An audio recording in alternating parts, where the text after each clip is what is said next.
All right.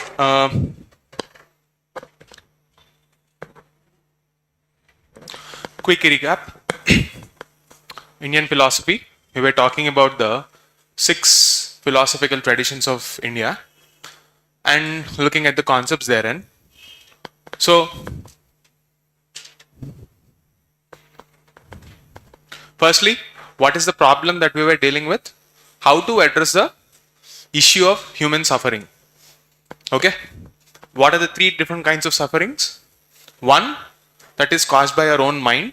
Other is from either nature or other people. Okay.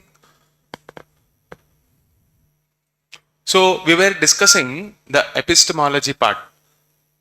Philosophy has 3 different schools, 3 different domains for the sake of our discussion. You also have aesthetics and other aspects too, but we will not be discussing those areas. We will just be confining our discussion to these 3 areas. So what are the different tools, epistemological tools? Out of all this, the most important one for the subject matter discussion is issue of sabda, that is verbal testimony. Means, are you using Vedas as a source of authority? Okay, are you accepting it or not? Based on this logic, 2 different broad categories of schools came into existence. Mainly orthodox, heterodox, astika, nastika. I'll clarify one more point.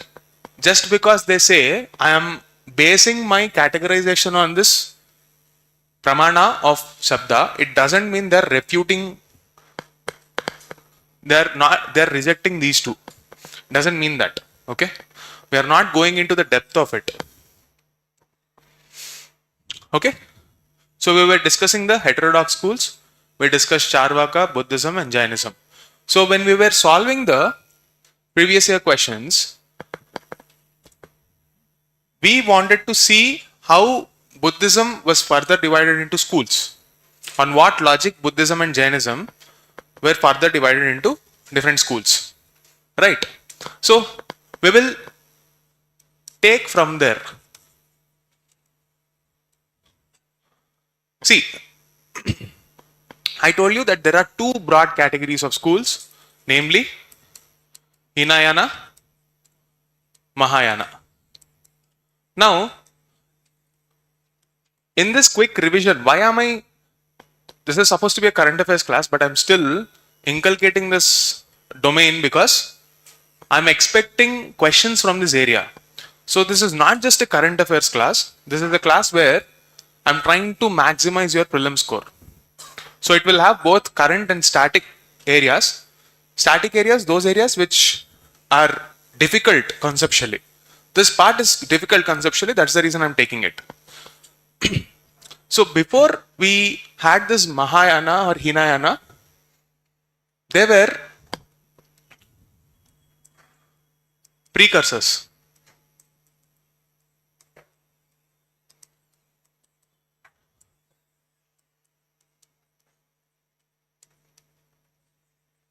Mahasangikas. So, in the earliest days of Buddhist philosophical history, we had 2 broad categories, Sthaviravadins and Mahasangikas.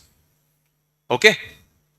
They eventually became Hinayana and Mahayana schools. At this point of time, it is important for you to look at the parallel political history of our Indian history, because it will help you understand the contemporary growth. So, I told you that Ashoka, Mauryan kingdom, you saw Hinayana Buddhism. Okay, if you are going through old NCRTs or Tamil Nadu textbooks or any standard textbooks like, let's say, A.L. Basham or what else, Upinder Singh, usually you will find these book names for history optional, so it is not necessary that you go through those things. At this point of time, you will see, I would say somewhere around 100 BC to 150 AD. This time period is a period of transition. Okay, it is during this time period you will witness the tables turning slowly towards Mahayana Buddhism. They become more systematized.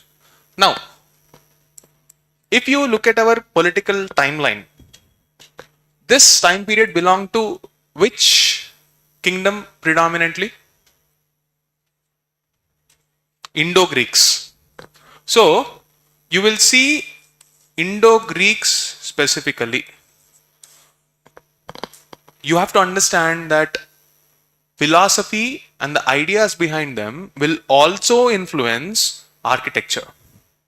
So if I am saying that Indo-Greeks are moving towards Mahayana, what kind of architectural element would you notice there? What is the difference between Hinayana and Mahayana? Yesterday we were discussing anthropomorphic form, human form worship, sorry. Buddhist images and Buddhist imagery started growing. So, if I have to associate architectural elements of Buddha in a human form, if you get a question, Mahayana and Hinayana, what is the answer? You will find that in Mahayana period. Okay? Why Mahayana period? Because the philosophy behind them, they're worshipping Buddha as God. In the initial days, was Buddha considered a god? No. Okay? In this transition period only, I have to explain a concept called Lokattarvadan.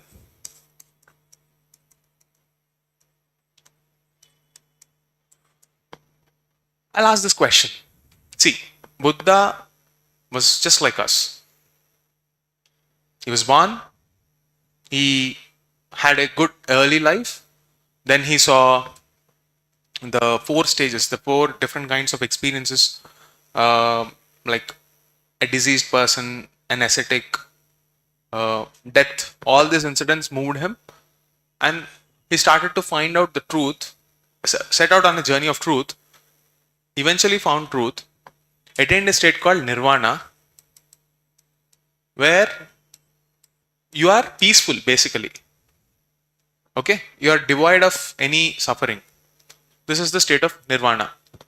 And then he had to pass away because of infested pork. He consumed a food served by a disciple in Kushinagara, if I'm not wrong, or just check once again. Okay, so he passed away at that place at the age of 80 with a few followers around him. Now, if Buddha is a god, how come he went through the same cycle of birth and death? This is one question. Because he attained this nirvana, is not a normal person, is supposed to be much more powerful. Lokattara Vadan, meaning Lokattara. Lok means beyond people. Uttara means above the transcendental world. So, these are the initial set of people who believed that Buddha transcended the world around us and is a supranatural being. This idea is eventually what led to Mahayana Buddhism, which was eventually subsumed under this Mahayana Buddhist thought. Once they started believing he is beyond this natural world, you will see that influence in architecture. So here is where you will see the UPSC previous year mains question. Greco-Bactrian influence, or Greek Hellenistic tradition, Greek realism, all these kinds of adjectives that you see in your previous year questions come from here. This is how you have to logically interrelate every aspect of your syllabus. If you don't understand the motivation of that respective time period, the philosophy that drove them in that time period, you can't figure out why they are doing some activities. Why do you see the influence of Greek realism? Because that is their home territory. Indo-Greeks, as the name itself signifies, they were coming from that part of the world, from the northwestern part of the world. It is in this region you will see a lot of Indo-Greeks coming into India, and because they learnt their art, that influence will obviously be there in Buddhist imagery. Clear? So if you have any confusion going forward, whether Gandhara art is trying to signify Mahayana Buddhism or Hinayana Buddhism, what will your answer be? Clear. Now, coming to the sub-schools of Buddhism.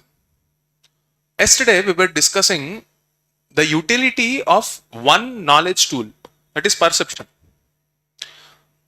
I'll go back to what Buddha originally spoke about. Desire is the cause of all suffering, right? Now if you stop that desire, your suffering will end. So as a logical conclusion, we concluded that everything is momentary. So the philosophy of Kshanikavada came into existence. Clear? Now, if everything is momentary, is there nothing that is ever true? Because you are saying that suffering is temporary. Does it logically mean nirvana is also temporary? No, right? So that is not what you are interpreting. So this is where Buddhist schools came into existence to explain what is real. Because otherwise it will become a logical contradiction. So yesterday we were talking about the example of a chair and another person filming a chair. Okay?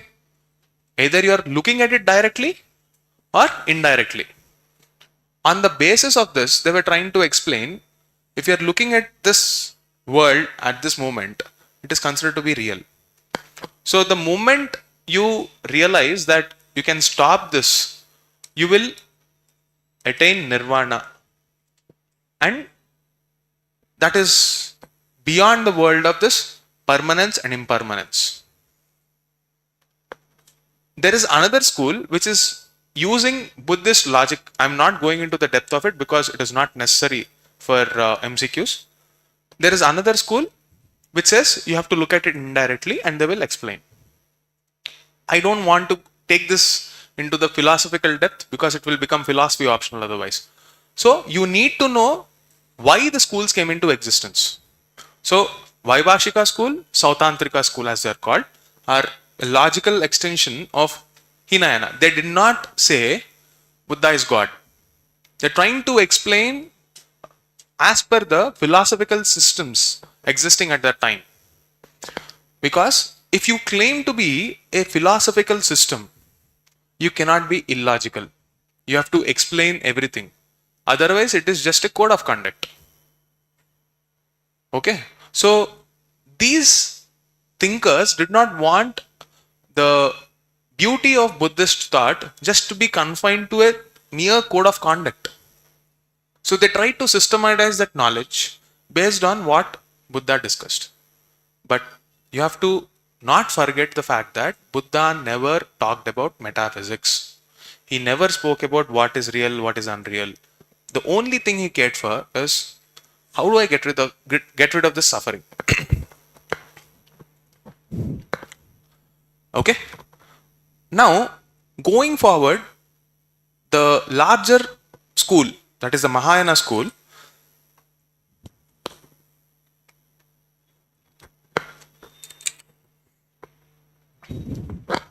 they were also expecting the same questions. So they were also forced to explain this logic.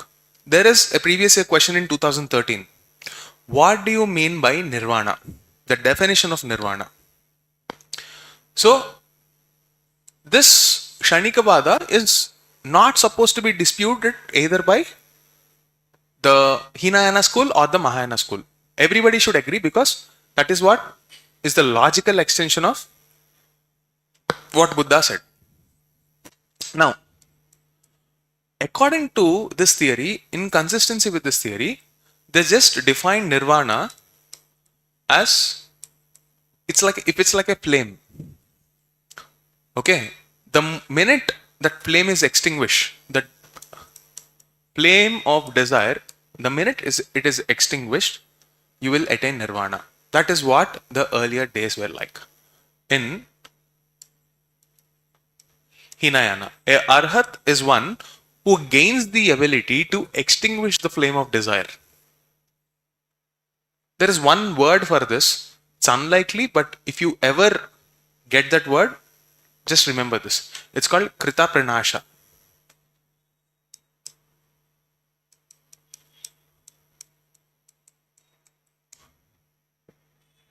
Momentarily, you are switching off the flame. Okay? Kshanapprayam, that's what they call it in Telugu, for example. In a matter of a second, you are extinguishing the flame. That's how Hinayana describes nirvana as. Okay? Now, I will take a step back and introduce you the philosophical tradition of Vedanta. Because if you have to appreciate Mahayana Buddhism and see the interlinks, after seeing the interlinks, link it to literature, art, and other traditions, this discussion needs a small break from Buddhism and should divert towards Vedanta. Okay? So, we will come back to this, but let's take a slight detour. Now, we are going to the orthodox schools. Orthodox schools, what do they say? Vedas give us the final knowledge. Like if we subscribe our lifestyle in tandem with what Vedas have to say, then they're called Orthodox or Astika school. Like I told you, here these philosophical traditions always run in pairs. Nyaya, Vaiseshika. Then you have Samkhya,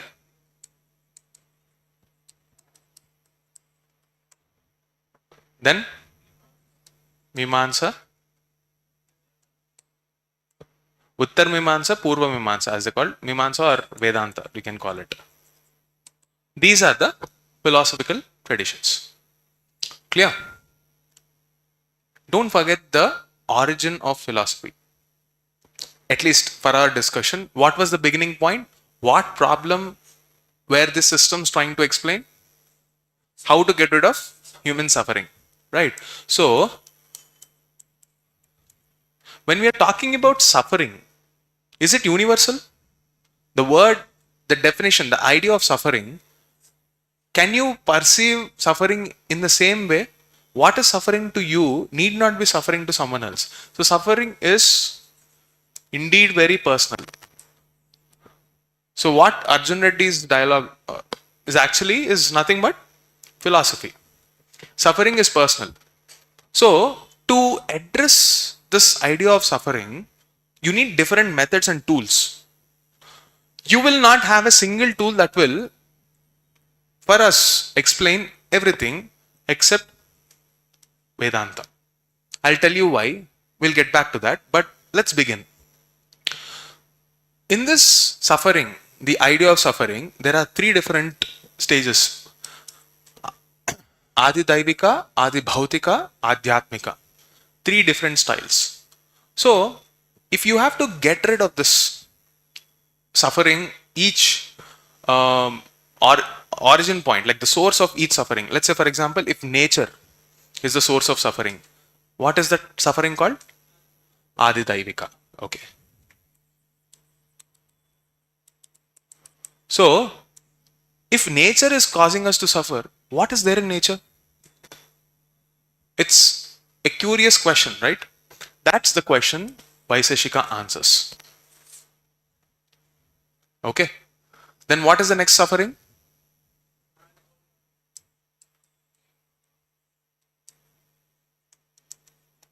Adi Bhautika. Why are we causing or inflicting pain on someone else? Why can't we restrain our impulse? That is what this systems try to explain. Then Adhyatmika. That is spiritual. Your mental issues.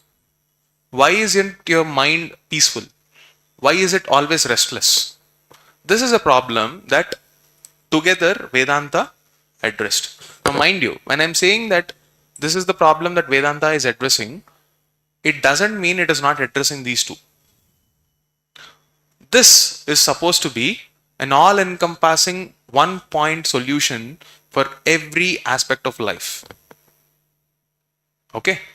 That's why Vedanta is considered to be the most powerful logical system. Because it tries to explain everything. Okay? Is it clear? Are you still with me? Why are we picking 3 different philosophical traditions? It's because not every school tried to address every aspect of suffering. Just like how in research, you need not pick up every aspect of science and tech out there, you might be interested in a few. Because that's the most important problem to be solved at that particular point of time. Similarly, we have had a corresponding philosophical system which is addressing these issues. Most importantly out of all of them is Vedanta. Clear? Now, it is at this juncture you will have to understand the main philosophy of Vedanta. Again, when we are speaking about Vedanta, let's break down the word Ved plus Ant. At the end of Vedas, Purva Mimamsa, Uttara Mimamsa. In the beginning of the Vedas, at the end of the Vedas. Okay. So, philosophical traditions were divided on what will actually guide us to the truth. There is one school of philosophy which believes in the initial parts of Vedas. So, they believed that if you have a strict adherence to rituals, you have a to-do list, a standard operating protocol, which requires extreme discipline of both mind and body. If you adhere to that path, that is considered to be your dharma. So it requires you to have a very strict code of discipline right from the word go, and if you attain that path, if you stick to that path, you will achieve your moksha. This broadly is called karma marg. Then you have literature that is written on the basis of the interpretation of the 4 Vedas. Let's say, for example, Upanishads. So Upanishads, Aranyakas, etc., like whatever you see in the later Vedic age, these texts become the source of your knowledge, and if you adhere to this path in trying to understand what works for you, that path is called Jnana Marg. So it is a path where you are in search of what is considered to be true.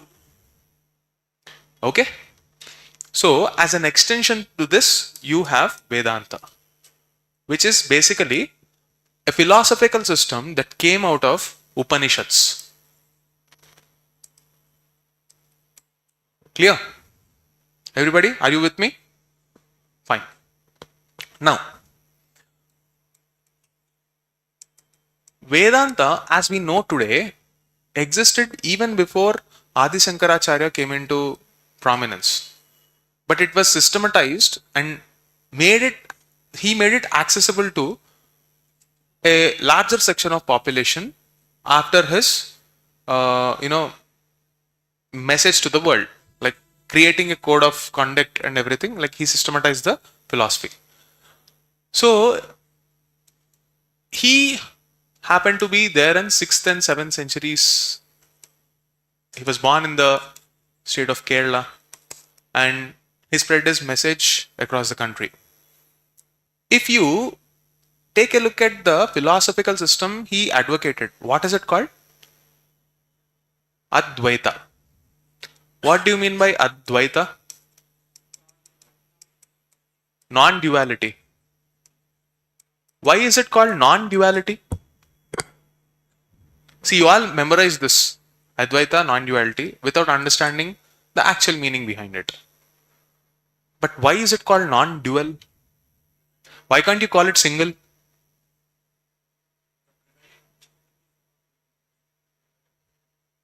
What is duality? Or what is this whole non-dual, dual? What is this all about? What is Atma? What is Jiva?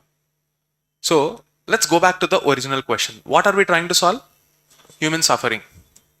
And we are saying that the solution is moksha.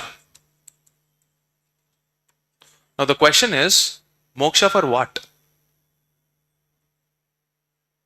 What are we liberating? There should be something that you are liberating. If you are saying that this requires liberation, what is that something? Soul. So, Vedas and Vedic interpretation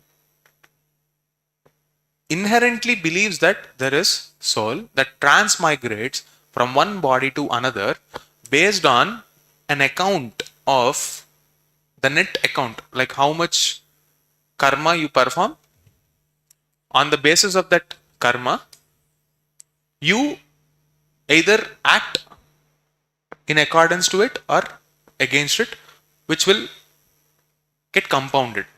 So unless and until you settle this account of karma, you are always having this birth and rebirth cycle. Birth, death, rebirth. And how can you make sure that you act in accordance to your karma? That is where the principle of dharma comes into picture. What is right? Righteousness.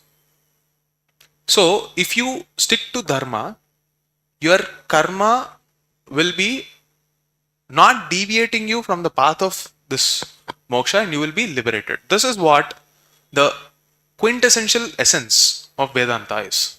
Finally, when we are talking about where this souls will go, here is where you will see the concept of Brahman. So according to the Vedantic thought, what is real? Ekam Sat, Brahman. There is only one reality, Brahman. That is what essentially our entire civilization philosophy is about. So when I say there is only one reality called Brahman, it means that you cannot name anything which is not a part of this. So how can you define it? You cannot define it. You can only say that this, let's say for example, if I ask you a question, what is Brahman? The answer is, we cannot describe it. If I ask, is this pen a Brahman? It is a part of it, but this alone is not Brahman.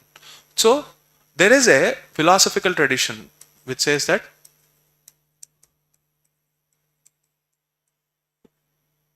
you can describe the world to explain Brahman as Neti Neti, which roughly translates to not this, not this. So if I ask, is this Brahman? No. This alone is not Brahman. This alone is not Brahman. Everything is a part of this.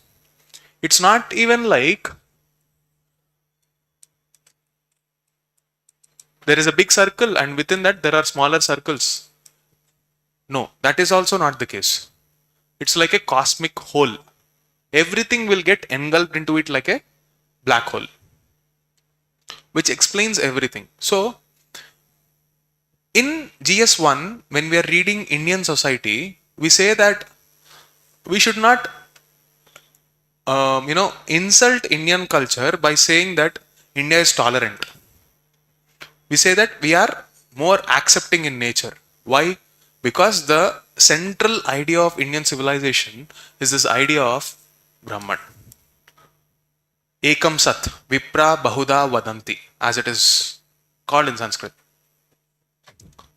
Ekam Sat. There is only one truth. Vipra Bahuda Vadanti.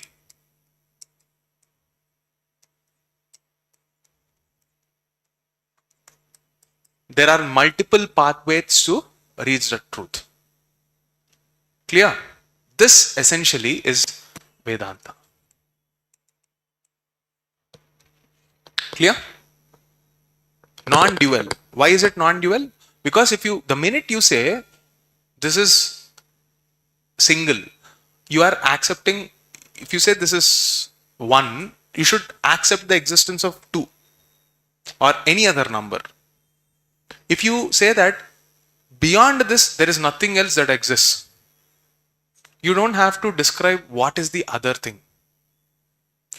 Here is where you are looking at the concept of Maya, which says that the world that we see around us is illusion.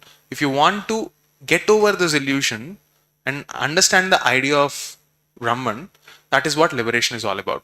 And as every individual will strive to perform their dharma, they will ultimately live in harmony, and that harmony will reduce the suffering and take us to Brahman. And what is the description of the soul when it gets integrated with Dharman? It's called Sat, Chit, Anand, Sachidanand, eternal bliss. Clear? Everybody? Clear? What are we talking about? The Astika schools, which are trying to explain the problem of human suffering.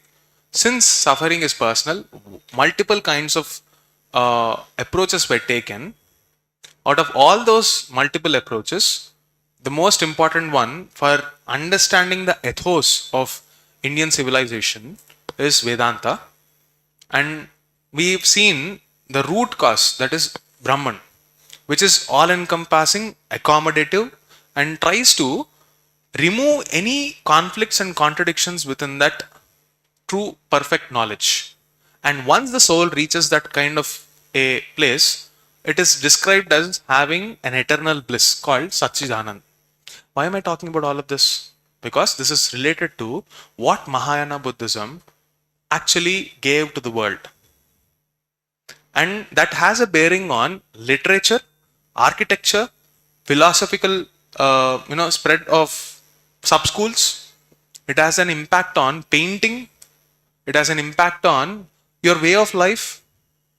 Every other aspect of art and culture syllabus begins from the understanding of this idea. And that's the reason I had to take a step back. There are a lot of other issues which I did not tell you. I'm removing it out of the equation and only focusing on what is essential. I hope you are with me. Is it clear, everybody?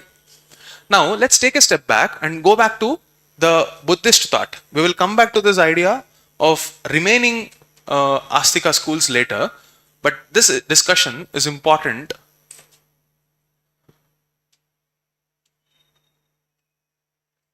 for understanding how Buddhist period saw the importance of Mahayana Buddhists, how they saw the importance of this Vedic influence. Remember, I told you the idea of Vedas and the concept of Brahman is not something that is new. It was just systematized and spread to the world by Adi Shankaracharya, who happens to be a 7th century thinker. Much before that, if you move back in history, you will see that there is a thinker called Nagarjuna. Alright. Nagarjuna is not the same as Nagasena.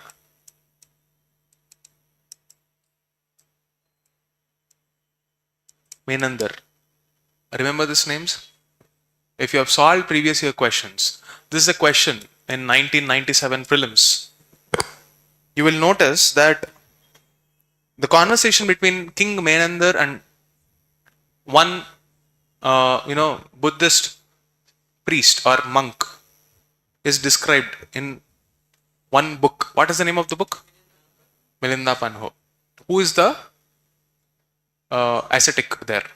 The answer is Nagasena. So, it is in that book, again, remember, why am I stressing upon this name? One, because it is asked in previous year question. Two, because it is confused with Nagarjuna. And their ideologies are different. He is a Hinayana thinker. He is a Mahayana, most important Mahayana thinker. Okay. I'll tell you. This person was the first one to explain through his Milinda Panho only. We will understand this desire as extinguishing of flame. And here is where we are looking at the word Krita Pranash. Krit Pranash, as it is called. Extinguishing of the flame is described as Nirvana in the Hinayana Buddhism. Okay. A fact. Let's move on. Nagarjuna. So, this is a time period where if you are appealing to the masses, you are basically competing over the minds of people. There are two options available. One, the Brahmanical tradition, and two, the Mahayana Buddhism. So it is under this pressure of appealing to the masses itself, there came a new tradition called Sunyavada.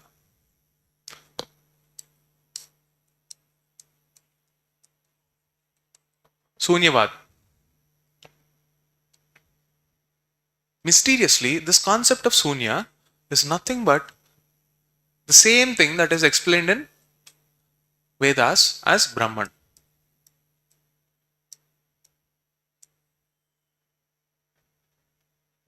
Both are same. Sunya means it is like after Nirvana, you will achieve a state where you feel nothing except eternal bliss. Why did this become more famous? Let me explain why. Imagine a scenario where I come to you and say that, boss, I understand your suffering. So if you put a lot of effort, you will get rid of the suffering. And I'll be like, okay, what happens after suffering? Nothing. Your desire is gone. No happiness, no sadness, nothing. You'll just exist like that. Or you might not even exist. We don't know because Buddha did not tell. Is it really encouraging to follow? To those who understood the path, that it is important enough, you are taking that path of self-effort. But really think for a common man who is already going through a lot in a day-to-day life, this path is appealing. Not really. That's when Mahayana Buddhism came into the picture as an alternative solution. Okay. This is the philosophy which tries to explain everything in the world to gain legitimacy. This concept of legitimacy, I already spoke. Why do you think Mahayana Buddhism found patrons? Why do you think so? Why do you think they got acceptance? Look at the time period, Indo-Greeks. Who were the kings? Definitely not locals. If they were to get integrated into the system, the Indian tradition, either they have to get a status that is equivalent to either one of the four varnas or try to win over the people and get them accepted. The second option is not that easy. Either you have to get integrated into that social order That is why you will see a lot of Indo-Greek kings trying to gain a Kshatriya status. Previous year question. Who was the first king to have gotten an inscription at Lake Sudarshana in chaste Sanskrit? Rudradaman. Who was he? Do you think his original name was Rudradaman? Where did he come from? Definitely not from India. You see the effort put. Ironically, the first inscription that we ever know in chaste Sanskrit, the purest of the pure Sanskrit, is not by the local folks. It's from people from elsewhere because they wanted to gain that acceptance. And it's not easy to gain acceptance because you need to earn an effort. Just because you won a war doesn't necessarily automatically give you the status of that. Like, you have to earn it. You have to display those qualities where you're not just acting like a king for the sake of power, but really live the talk, walk the talk. Not a lot of kings at the time had that same enthusiasm to do all this and get eventually integrated. What's the alternative? Rule over them, get acceptance to a alternative social order that is promised by Mahayana Buddhism. And that's how the patronage shifted from this end to that end to gain legitimacy. You have Vaishyas, who were the major patrons of Buddhism. They were providing the economic fuel for the state. And they were feeling left out because they didn't get access to moksha, which was again promised by Buddhism. At that point of time, the only drawback of Hinayana was that, see, I'm connecting the dots backwards and creating the story. We don't have a clear-cut direction, but a lot of commentaries suggest when you explain the shift in the philosophical traditions, they explain it by taking into consideration the social realities. At that point of time, when kings were finding it difficult to gain legitimacy with the people, they have onboarded the patronage of, like, initial days, Vaishyas were patronizing. On the top of that, kings also started giving patronage to this. So eventually, the name changed, but the idea that was followed is again similar to what Brahman was all about. Sunya, as it is called, is eternal bliss. What is the description of a soul when it reaches Brahman? Satchitanand, eternal bliss. Same thing. Sunya means everything gets extinguished and you are eternally happy. An improvisation of the status of Arhat. Who is an Arhat? One who attained Kritapranash, like who extinguished his desire. Who is a Bodhisattva? Who attained Nirvana, that eternal bliss, and is now waiting for others to. Why do you think this institution of Bodhisattva came into existence?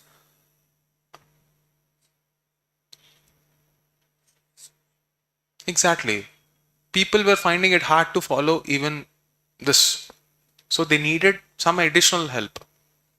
So that institution of Bodhisattva came into existence. Bodhisattva Padmapani, Vajrapani. Where will you find these pictures? Ajanta or Ellora? Ajanta or Ellora? Sure. Do you find Jaina temples in Ajanta? Buddhist temples? You find Buddhist temples? Okay, let me ask this question. When was Ajanta carved out? Most likely. Ajanta, not Ellora. So let me ask this question. If they were carving out caves and using them, do you think you will find Buddhist imagery in Ajanta? Yes? Do you find Buddhist imagery in Karle and Nashik caves? No, because that belonged to Satavahana period of 2nd century BC. What was the dominant Buddhist thought? Hinayana. If you take a look at the panels in panels in South India, Amaravati, do you find any human forms there?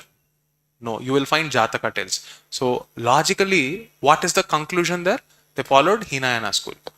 If you take a look at the Gandhara art or the Mathura art in Uttar Pradesh, you will see anthropomorphic form. Why? What is the time period? Starts from 1st century and extends till 5th, 6th century, which saw the peak of Buddhism. You will find Buddhism till Harsha is there. After that, it's a decline. Clear? So this is how you relate philosophy with architecture, with history, with political conditions, social conditions, and look at it like a puzzle. Is it interesting enough now when you look at it this way? So when you see this concept having similarity, that's the reason why it got acceptance. And here is where you will see two more schools. Yogachara. Mostly remember Yogachara school or Madhyamika school. These are sub-schools of Mahayana.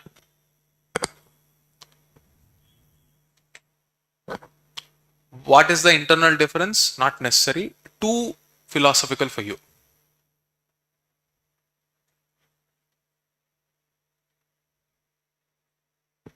Clear? If you want to write down, you can write down. I'm just pausing so that you can write down.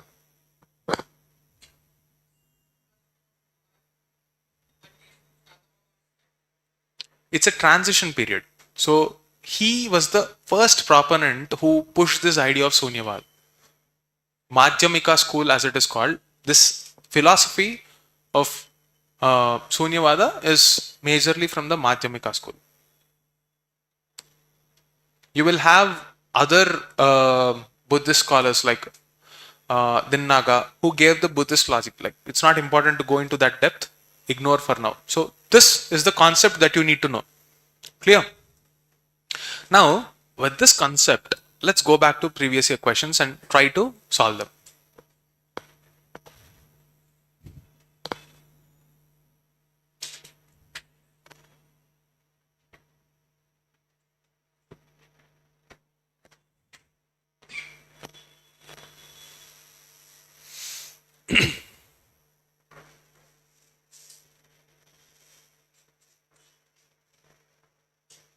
Now, take a look at this.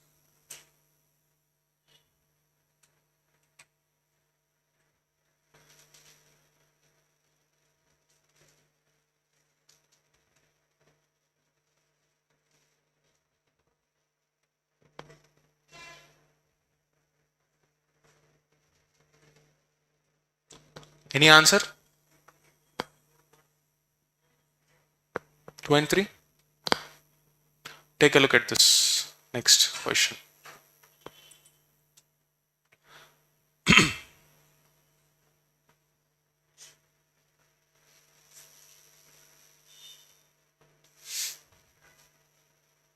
So we did not do Sankhya school, but anyway, hazard a guess. We'll go back to that.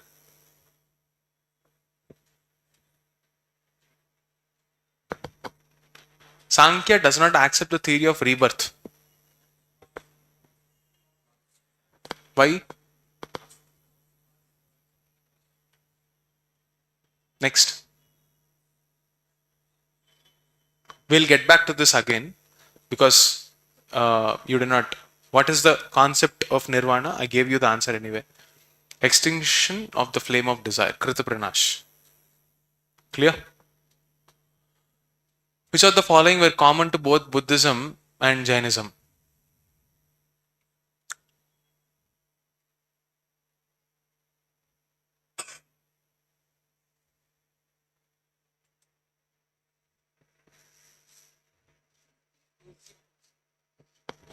Two, three, four. Why is the first one wrong?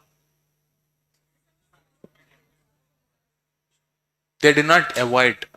Okay. So Jain life is so difficult that they are not even forced to eat certain kinds of food because it will kill microorganisms.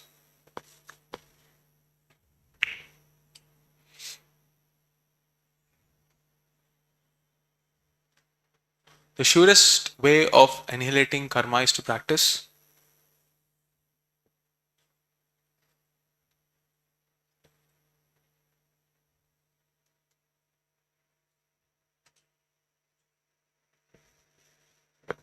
we do not get into the details of Jainism yet, but take a guess.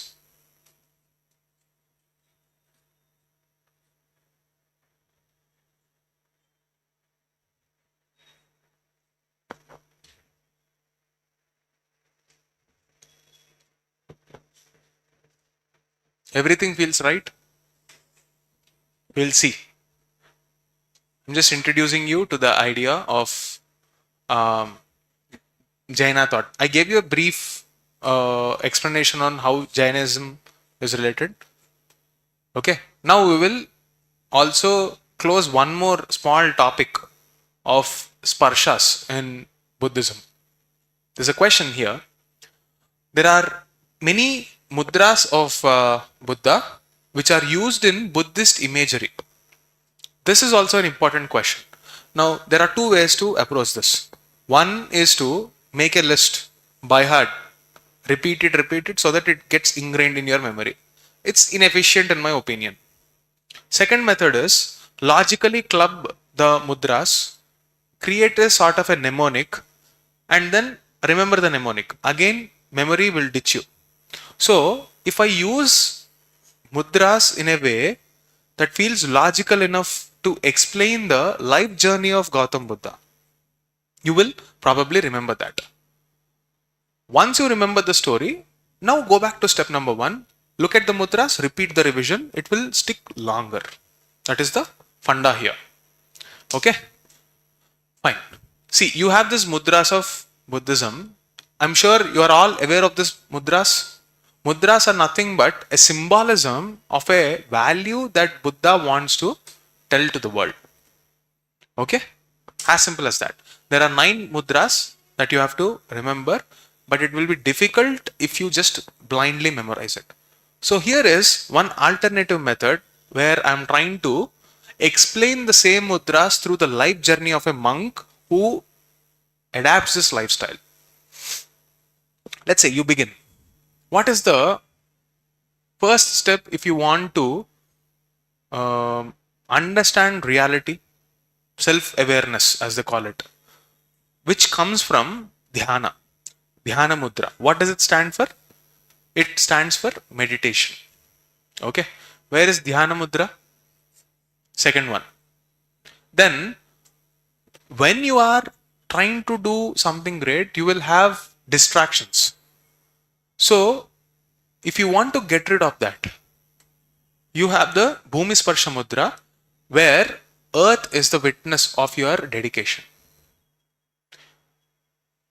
Because of the place where he was seated, he wanted the spiritual element of earth to be the witness for his dedication, which is signified through Bhumi Sparsha Mudra. As you can see, there are a lot of, I'm just using a visual metaphor. Evil is taken as distraction, so Bhumi Sparsha Mudra. Then, as and when you gain that ability to push those distractions away, you get some power. If you're trying to use that power, it's called Karana Mudra. The reason for pushing away those demons is within you. Okay. The next idea is Abhaya, where you are fearless. Because you got the ability to push your distractions away, now you are in a state to become fearless. You have nothing to stop in your journey. That is signified in the Abhaya Mudra. Now that you got that ability, you are trying to teach the rest of the world the same things, which is signified in Vitarka, which is logic. And Tarka means what? Tarkam means logic. Okay? Vitarka Mudra signifies logic. and dharma chakra, your ability to turn the wheel. Turning the wheel here means taking control of your own life and shifting the different trajectories, different phases of your life from one phase to another phase. You taking charge of your own life. Dharma chakra pravartana, as it's called, transformation of your own life using the path of dharma. Once you go there, you will get the ability or superpower to give away everything. Like you're eventually giving away. So Varada Mudra, as it is called, is about boon. Giving those boons shows your generosity. You're not having an element of fickle-mindedness, narrow-mindedness within you. Finally, you attain, when you do all this, you attain the cosmic connection. That is, in Vedic thought, you are getting united with Brahman. The same thought is again explained through Shunyavada.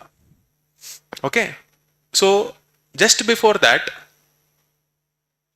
you gave the world an indestructible truth, which is signified through Vajra, because diamonds are indestructible. The hardest element that we know is diamond. Okay, what is diamond made of? What is the element? Carbon. So if you go to chemistry textbook of NCERT, carbon and its compounds, you will find diamond as one of the hardest material. What is the most useful yet softest material that we know? Graphite. Okay, so just trying to establish some connection. So this closes whatever you wanted to know in the domain of Buddhism. Clear? This might feel like a lot of information, but I never taught you any information. What did I teach you? The logic in that, so that you can remember things better. I am not saying that in a single sitting you will remember everything. But at least now, you don't have to resort to brute force in memorizing all these names. The next time you think of something related to Buddhism, you will resort to logic. And that's what I aim to. So, you will have one more class with respect to Jainism and the rest of the Astika schools. This will logically conclude the philosophy pattern, and as a logical extension to this, it will become easy for you to remember dance forms, paintings, then literature, using language and the philosophy part. So it needed some time to establish these connections. Are you confused or is it clear? Too quick, too slow? Fine, just the speed. So that's it from my end. Once you finish this part, the other parts of art and culture will be a cakewalk. Go back to the previous year questions, solve them once again. Most of the issues will be resolved. That's it from my end. Okay. See you again on Tuesday.